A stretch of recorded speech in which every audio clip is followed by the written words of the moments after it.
Ain't that the truth? Okay. This is St. Augustine of Canterbury. Oh, we don't have to start over. Request for special exception use approval for the church facility expansion. St. Augustine of Canterbury Episcopal Church owner, Mosby Smith Engineering agent, located at 475 43rd Avenue, zoning classification RS3, single family. Okay, who will be doing the presentation? Mr. McCoy. I will. Thank you, Chairman Keyes. John McCoy with the planning staff for the record.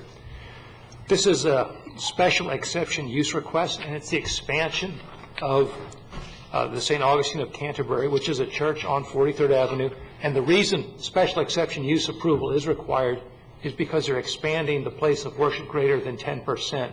So that trips a threshold where they need to go back through that special exception procedure again. And the process or procedure for special exceptions is they need to meet the specific land use criteria. They need to demonstrate that it's an appropriate use and a compatible use for the area. And it goes through 2 public hearings. This is the first public hearing, and then the second and final public hearings before the Board of County Commissioners. And you all are to make a recommendation to the Board, and the Board of County Commissioners is either to approve with conditions, or deny. And since the church has been there a while, it has a place in the community and is a pretty good telling that it is compatible with what has gone on. The next slide I'll show you is a zoning map of the area and location map, and it is located on 43rd Avenue on the west side of 43rd, just north of 4th Street. And all the property around it is zoned residential, RS3, residential single family up to 3 units per acre. The aerial I'll show you demonstrates the physical development surrounding. To the west is single family. To the north is vacant single family property. To the east across 43rd Avenue is existing single family. And to the south is the old forestry site, and some of you may know the tower, and the tower is still there on that particular site. But that's the physical characteristics surrounding the site. The next slide is the site plan, and it demonstrates what is proposed. The overall church site's a little over 5 acres. The existing sanctuary is close to the center of the site, both north, south, and east, west. And the applicant is proposing to construct 3 separate improvements. First of all, in blue will be a new parish hall. That'll be a standalone building. The other 2 areas of construction are additions. On the south is a sanctuary addition, actually enlarging the sanctuary for worship services. And then at the very north end of the existing building is the adult education building, and that will be for Sunday school use, not a weekly use or a weekday use. A couple of slides just to illustrate what's going on from a development perspective. The traffic circulation will remain the same. It'll be a one-way loop system. On the north side will be the entry, on the south side will be the exit, and that'll continue to remain the same with the paved driving aisles through the parking lot. Stormwater remains the same. While I have it illustrated in blue, it's actually a dry stormwater. They're shallow, and they're dry the majority of the year. That doesn't change.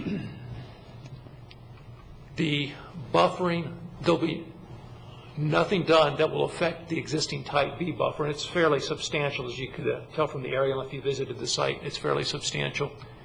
I didn't receive any phone calls from any adjacent residents on this, and I think it's because it is fairly well buffered, and it does the primary accesses, or the only access is from 43rd, and that's the main interface with the church. They will be enhancing the arterial road buffer along 43rd, so there'll be a little bit more landscaping along 43rd Avenue. And that gets us to the one required improvement. And because of the addition of these buildings, building code wise, they're going to need additional fire suppression improvements, and they're working through the fire division and building department to upgrade the fire suppression system. And prior to getting site plan release, they'll need to have defined what improvement that's going to be. There's a variety of different things they could do. They'll need to select which one they're going to do prior to site plan release. And with that, I'll get to staff's recommendation.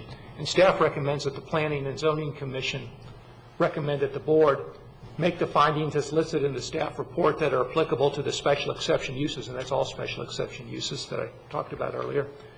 And the Planning and Zoning recommend that the Board of County Commissioners grant the special exception use approval for the expansion of the church facility with the fire suppression condition listed in the staff report. Thank you. Any anticipated growth in numbers? I know the parking went up slightly, but do we end up limiting them at all? We're not limiting them on growth. Again, it's the formula as far as the parking spaces and the number of seats. Their seats are going to increase slightly, as I understand it, based on the sanctuary addition. Again, with churches, it's somewhat operational depending upon the number of services and how they function. Can adjust, right. Is the parking the issue that keeps them, is restricting them from having daycare there? Or why is that restriction? No, the daycare would be a separate special exception use approval, and the daycare would be a daily use. So it's not so much the parking, but it is, they get to weekday use, so it's a traffic, it's an intensity standpoint. We look at a number of different things, and that's why it requires a separate special exception use approval. They just haven't asked for that. So. Right, so they'll have to come back if they want to do that. That's correct. Okay. And the forestry compound that's to the south, that's owned RS3 as well? Everything around it is RS3? Yes, that is correct. Does the applicant want to make a presentation? Is there enough? No? Okay. All right, this is a public hearing. I'll open it to the public. All right, does anybody want to address the commission on this? Okay, then we close the public hearing. We are now motion. Move approval as presented. Second. All in favor, say aye. Aye. Opposed? Motion carries. You still Okay, didn't break the planning. record. We have to do that in You're starting 3 minutes early. It's at 7 o'clock on the screen, and I mistook it for the clock. Commissioners' matters. Planning matters. Madam Chairman, I do have a few items to go over with you all.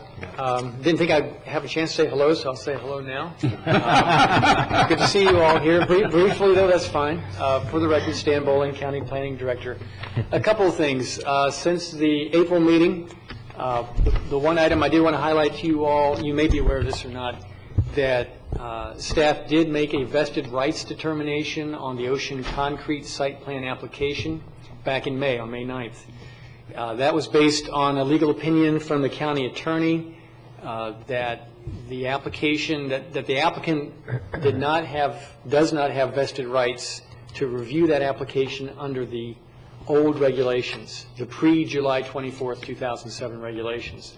So based on that, staff's determination was that the site plan application was denied because it doesn't meet the current regulations, because of the in the IL district, concrete batch plants are not allowed.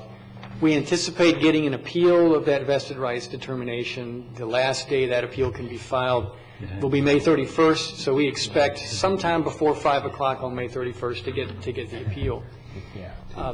On the horizon, in terms of items that would come before the Planning and Zoning Commission, coming up this summer, at least looking at June and July, it looks like that would probably be the only item that would come before you all. Won't be as quick as this meeting, I can guarantee you that. If I started at 5 o'clock, it might. Well, yeah, that's true.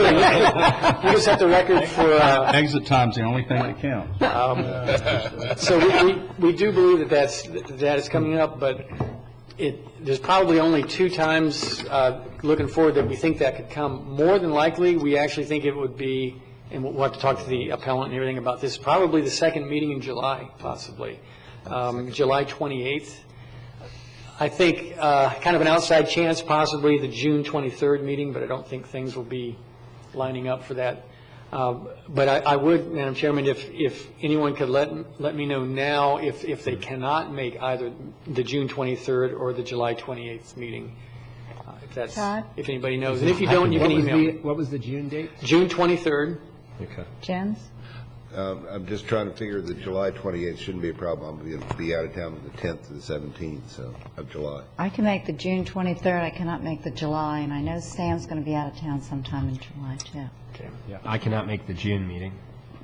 George? I'm still thinking. He's not sure he wants to be here. Still trying to catch up. I'll be here whenever you need me. Okay. Maybe. Today? Maybe. It's Someone sad, on but I have vacation. no idea what the summer will bring, so I suspect I'll be here. Okay. Well, I'll be in touch with you all by email. It's also possible, since it doesn't look like there are other items, we could conceivably have, meet the third Thursday or something like that when the chambers is open and it accommodates it. In an issue like this, if there are going to be other experts and attorneys come in from different places, sometimes it takes a little while to get a meeting time that everybody can meet. So we'll just keep you all posted on that. But we don't see anything else for June or July coming up. Certainly nothing the next meeting in June. We will have nothing for that meeting. That much I can tell you. And we probably can talk about August when we meet next. One other thing that I did want to go over a little bit, there was some information in the backup on the 2011 legislative changes that affect growth management. And a couple of things I just wanted to talk about with that.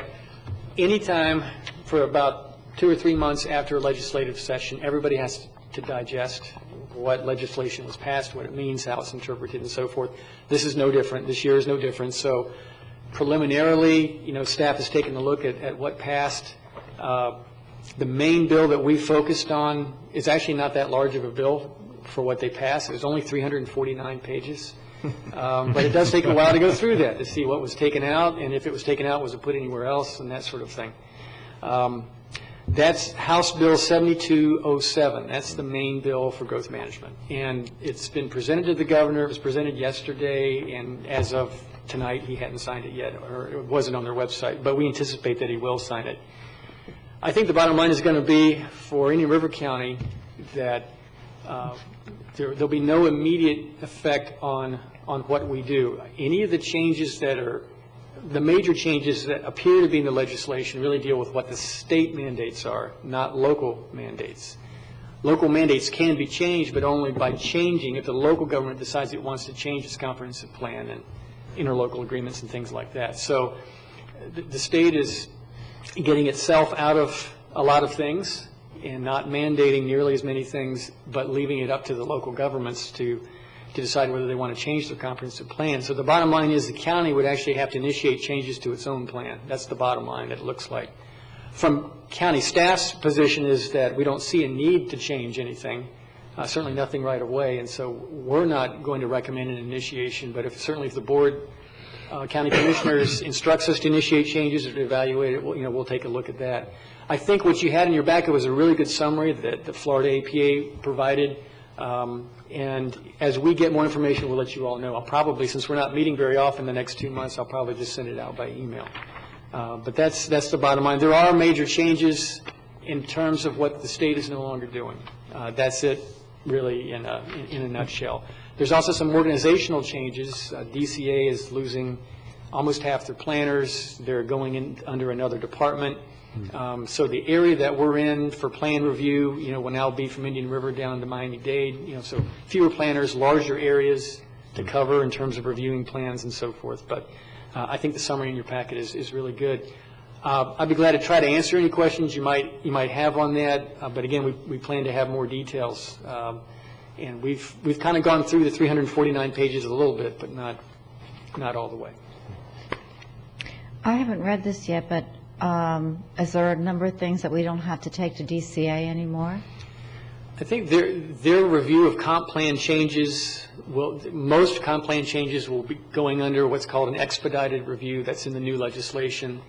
They trimmed down the number of days for state agencies to respond. DCA is no longer DCA, but it is the state planning agency, and it becomes like another agency, like DOT or St. John's, commenting on comprehensive plans. So it's a speeded up process a little bit. They probably knocked, I'd say, 30 to 45 days off the process.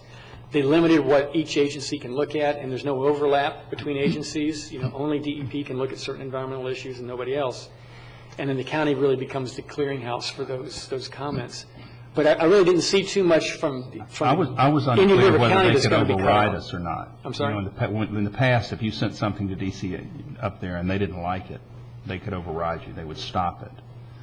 Well, yeah, ultimately. But I didn't think, I'm not sure that has, it seems to me it's a little unclear as whether that's the comments versus prevention. It's going to take quite a while for this all to kind of fall out, what this really means and how it's really going to be implemented.